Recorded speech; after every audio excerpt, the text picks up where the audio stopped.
बिस्मिल्लाहिर्रहमानिर्रहीम। अस्सलाम वालेकुम। मैं गुलाम सादिक, आप देख रहे हैं थाल टाइम्स नेटवर्क। आज हम अपने प्रोग्राम में तीन मुख्तलिफ टॉपिक जो हैं उन पर बात करेंगे। सबसे पहला जो टॉपिक है वो रमज़ान नेगेबान पैकेज जो पंजाब हुकूमत की जानिब से जो है वो शुरू किया गया और पंजाब हुकूमत की जानिब से उनकी जो है मुस्तहिक अफराद उनकी दहलीज पर जो है वो राशन पहुँचाने का एक प्रोग्राम जो है वो पंजाब भर की तरह जो है वो ज़िला बकर में भी जारी है, मगर इसमें जो है बहुत सी शिकायत जो है अवाम की वो सामने आ रही हैं। जबकि दूसरा जो हमारा टॉपिक होगा वो होगा बकर में डिप्टी कमिश्नर बकर और एडीसीआर बकर के दरमियान जो सर्द जंग जारी थी और एडीसीआर बकर की जानिब से जो है गुज़श्ता रोज़ एक हुकाम को जो है वो एक लेटर जारी किया गया, जिसमें उन्होंने जो है वो डिप्टी कमिश्नर बकर के हवाले से जो है मुख्तलिफ जो हैं उसमें ज़िक्र किए हैं, बातें लिखी हैं और उन्होंने इनके साथ जो है मज़ीद काम जारी रखने से इनकार करते हुए जो है वो अपनी खदमात जो है वो सरेंडर करने के जो है वो दरख्वास्त भेज दी थी और आज सुनने में आ रहा है कि उनको सरेंडर भी कर दिया गया है। जबकि तीसरी तरफ जो है ज़िमनी इलेक्शन के हवाले से जो PP93 है उसमें जो है ज़िमनी इलेक्शन होने जा रहे हैं, उस हवाले से हम बात करेंगे। सबसे पहले अगर हम बात करें रमज़ान नेगेबान पैकेज जो शुरू किया गया है उसकी सबसे बड़ी अवाम की जो शिकायत है वो ये सामने आ रही है कि दहलीज पर मुस्तहिक अफराद को राशन पहुँचाने के जो हैं वो तमाम तर दावे जो है वो बकर में जो है वो गलत साबित हो रहे हैं और यहाँ एक जगह जो है वो गाड़ी को भेज दिया जाता है। ये जो पटवारी हजरात हैं, ये जो अमला है मुतलका जो भी है वो एक जगह जाके एक डेरे पर बैठ जाता है और कॉल्स की जाती हैं ख़वातीन को कि वो आकर अपना राशन जो है वो वसूल करें। और वही सूरत हाल जो है ये एक जगह पर इकट्ठा होने के बजाय जो है हर मोहल्ला या जो भी उन्होंने तश्कील दी है वार्ड्स की सूरत में या टाउन्स की सूरत में, जो भी एक कमेटी उन्होंने तश्कील दी है, वो एक जगह जाकर खड़े हो जाते हैं और वहाँ ख़वातीन को बुलवा कर वहाँ उनको राशन भी दिया जाता है और राशन देने के लिए जो ज़रूरी कार्रवाई है जो इस प्रोग्राम की है, फ़ोटो वगैरह या आईडी कार्ड वगैरह की कॉपीज या आईडी कार्ड चेक करना, वो अमल जो है वो वहाँ पूरा किया जाता है। इससे जो है वो अक्सर ख़वातीन को जो है वो इंतहाई मुश्किलात पेश आ रही हैं, क्योंकि अक्सर ख़वातीन जो है उनके घर जो हैं वो उससे दूर होते हैं जिस पॉइंट पर वो जाकर बैठते हैं और उनको बुलवाया जाता है। तो इस सिलसिले में जो है पहले भी जो है डिप्टी कमिश्नर बकर को शिकायत के सामने आई हैं, उनको की गई हैं, मगर इसके बावजूद जो है ज़िला इंतज़ामिया अभी तक जो है इस मसला का जो है हल निकालने में वो मुकम्मल तौर पर जो है वो नाकाम नज़र आ रही है। और राशन जो है वो पटवारी हजरात जो है वो एक जगह पर जाकर बैठ जाते हैं और कॉल्स की जाती हैं कि आ जाए अपना राशन वसूल कर ले। जो खातून ज़ाहिरी बात है जो बुज़ुर्ग हैं जिनके साथ जाने वाला कोई नहीं है, उनके लिए मसला बन जाता है और वो जाने की बजाय जो है वो घर ही बैठी रहती है और राशन से जो है वो महरूम हो रहे हैं। इस हवाले से जो है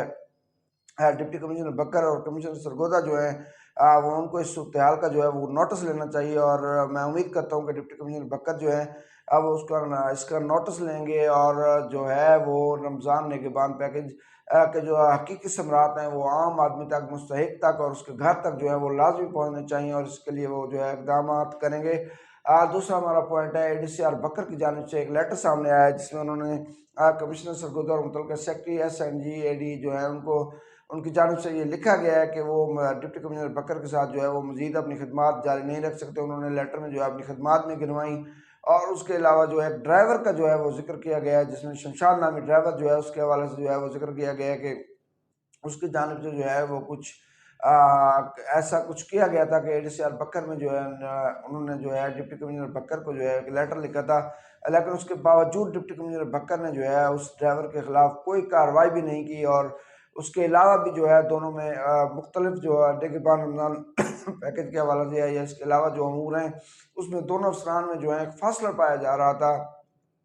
जिसके बायस ADCR बकर की जानिब से जो है वो हुकाम को एक लेटर लिखा गया और सुनने में यही आ रहा है कि उनकी खदमात जो हैं वो वापस ले ली गई हैं। उन्होंने खुद कहा था कि वो यहाँ मज़ीद काम जारी नहीं रख सकते। इसके अलावा डिप्टी कमिश्नर की जानिब से जो है मुख्तलिफ सोशल मीडिया ग्रुप्स में ये चल रहा है कि डिप्टी कमिश्नर बकर ने जो है वो रमज़ान नेगेबान पैकेज के अलावा नाकस कारकर्दगी और अमला के साथ जो है वो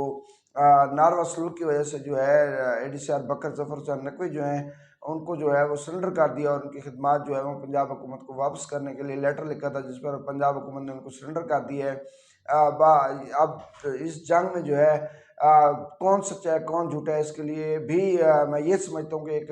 आला सतह जो है वो इंक्वायरी की जानी चाहिए कि आया डिप्टी कमिश्नर बकर के जो इल्ज़ामात हैं, जो उनकी बातें हैं वो सच हैं या ADCR की जानिब से जो है वो लेटर लिखा गया और इसके अलावा भी पहले भी एक लेटर लिखा गया था डिप्टी कमिश्नर बकर को। क्या एक ड्राइवर जो है वो इतना बासर हो चुका है कि वो डिप्टी कमिश्नर बकर जो है उनके खिलाफ उसने कोई कार्रवाई नहीं की। इसका भी न सिर्फ नोटिस लिया जाना चाहिए बल्कि वज़ीर आला पंजाब मरीम नवाज शरीफ जो है वो भी इसका नोटिस लें और एक जो है गैर जानबदार इंक्वायरी जो है वो करवाई जाए और चेक किया जाए कि बक्कर में गुज़श्ता इस डिप्टी कमिश्नर जो है मौजूदा डॉक्टर नूर जमान या ADCR बक्कर जो है उनके दौर में क्या कुछ होता रहा है और दोनों के में कौन सच्चा है, कौन सा ऑफिसर जो है कौन सच्चा है और किसने अवाम की फलाह बहबूद के लिए इकदाम किए हैं और कौन जो है वो डिलीवर करने में नाकाम रहा है। जबकि तीसरा जो हमारा टॉपिक है वो है ज़िमनी इलेक्शन, जिसका इलेक्शन कमीशन की जानिब से जो है वो शेड्यूल जारी कर दिया गया और 21 अप्रैल को जो है ये दंगल सजेगा। बकर के हल्का PP93 की अगर हम बात करें तो यहाँ से अवामी खिदमत महाज और अवामी नवानी महाज दोनों की जानिब से अभी तक उम्मीदवार जो है वो फाइनल नहीं हो सके हैं। इब्तदाई नामों में जो है वो ज़िया उल्लाह खान ढांडला और सैयद अकबर खान नवानी का नाम ही चल रहा है। जबकि दूसरी तरफ ये भी सुनने में आ रहा है कि डॉक्टर अफजल खान ढांडला भी यहाँ उम्मीदवार हो सकते हैं और पाकिस्तान तहरीक इंसाफ भी यहाँ जो है वो अपना उम्मीदवार लाने के लिए कोशां है। और इस हवाले से ये भी ज़राए हमें बता रहे हैं कि ढांडला ख़ानदान जो है वो पाकिस्तान तहरीक इंसाफ भी ज्वाइन कर सकता है। और सबसे बड़ी जो उसमें जो है उनके सामने जो मुश्किल है वो ज़फ़र अब्बास सीने की सूरत में है, जो कि कभी भी नहीं चाहते कि ढांडला ख़ानदान जो है वो तहरीक इंसाफ को ज्वाइन करे। वो पहले ही IPP में जाकर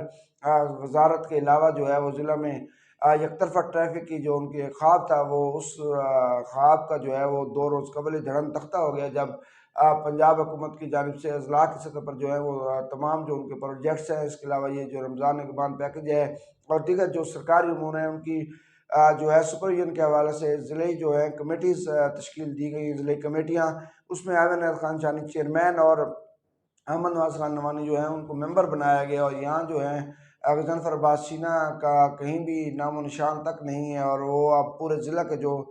सरकारी जो जितने भी तरक्याती काम होंगे, इसके अलावा जो भी सरकारी अमूर होंगे उनकी वो सुपरविजन करेंगे। और इंतज़ामिया को भी हिदायत जारी की गई हैं कि दोनों मेंबरान असम्बली जो है कमेटी में ज़िले कमेटी के जो चेयरमैन और मेंबर हैं उनके साथ जो है भरपूर कोऑपरेट किया जाए। उसके बाद जो है अब ढांडला ख़ानदान जो है वो ज़फ़र अब्बास सीना को इस पर मजबूर कर रहा है कि वो उन्हें अपना सियासी आज़ाद फैसला जो भी है वो करने के लिए जो है वो उनको करने दें। इसके अलावा नवानी ग्रुप जो है मुस्लिम लीग नून की हिमायत से आज़ाद ही इलेक्शन लड़ने को जो है वो तरजीह देगा। यहाँ से सैयद अकबर खान नवानी अगर उम्मीदवार हुए तो वो भी एक मजबूत उम्मीदवार हैं, बड़े उम्मीदवार हैं, लेकिन उनके मद्दे मुकाबले अब देखना ये है कि डॉक्टर अफजल खान ढांडला आते हैं या ज़िया उल्लाह खान ढांडला आते हैं। और नवानी अगर ढांडला ख़ानदान जो है वो पाकिस्तान तहरीक इंसाफ ज्वाइन कर लेता है तो यहाँ ढांडला ख़ानदान के उम्मीदवार भी तब्दील हो जाते हैं या नहीं होते,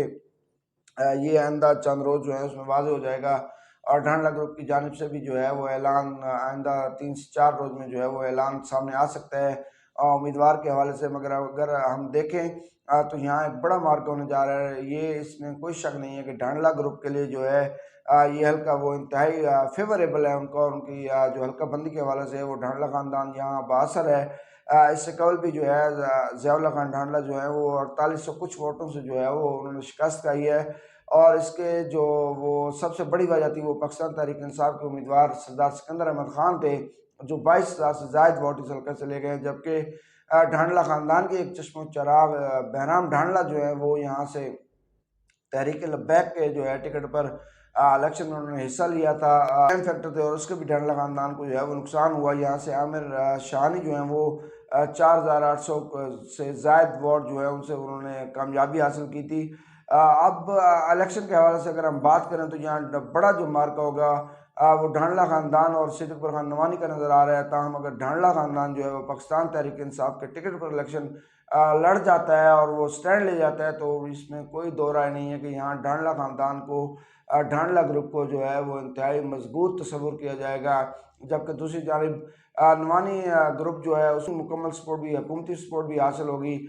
लेकिन पाकिस्तान तहरीक इंसाफ ने जो अपसेट पूरे मुल्क में जनरल इलेक्शन में किया था उसके जो असरात हैं वो अब ज़िमनी इलेक्शन में भी जो है वो देखने को मिलेंगे। उस वक्त जो है पाकिस्तान तहरीक इंसाफ की तमाम क़यादत जो है वो रुपोश थी, कोई कहाँ था कोई कहाँ था, उसके बावजूद जो है पाकिस्तान तहरीक इंसाफ इतनी सीटें लेने में कामयाब हो गई है मरकज़ और पंजाब में। तो इसलिए ये ज़िमनी इलेक्शन जो है ये भी पाकिस्तान तहरीक इंसाफ कहीं भी जो है वो अपसेट कर सकती है। अगर ज़िया उल्लाह खान ढांडला आज़ाद हैसियत में इलेक्शन लड़ते हैं और पाकिस्तान तहरीक इंसाफ का टिकट नहीं लेते, यहाँ पाकिस्तान तहरीक इंसाफ का कोई और तगड़ा उम्मीदवार जो है वो सामने आ जाता है, तो फिर भी ये मुकाबला जो है इन 3 जो है धड़ों में होगा, 3 धड़ों में होगा बिल्कुल, जिसमें नवानी इमाम नवाज अवामी खिदमत महाज और पाकिस्तान तहरीक इंसाफ शामिल है। कोई उम्मीदवार भी जो है वो अपसेट कर सकता है। पाकिस्तान तहरीक इंसाफ की जो मकबूलियत है, जो यूथ का वोट है, वो पाकिस्तान तहरीक इंसाफ का बड़ा मान है और पाकिस्तान तहरीक इंसाफ ये समझती है कि वो ज़िमनी इलेक्शन में भी जो है मुतलका जो है मौजूदा जो हुकूमतें हैं उनको एक सरप्राइज़ देगी। इसके अलावा अवामी नवानी महाज ने पहली कामयाबी ये अपने नाम की थी कि उन्होंने चौधरी जो है 10,000 वोट जिन्होंने यहाँ से लिए थे, उनको जो है वो अपने साथ दोबारा शामिल कर लिया। अब वो 10,000 वोट तो देखा जाए तो वो नवानी ग्रुप को नहीं मिलेगा, उसमें कुछ वोट जो है वो ढांडला ख़ानदान का भी तकसीम हो जाएगा और ढांडला ख़ानदान को भी, ढांडला ग्रुप को भी जो है वो वोट मिलेगा यहाँ से, या पाकिस्तान तहरीक इंसाफ का जो भी उम्मीदवार हुआ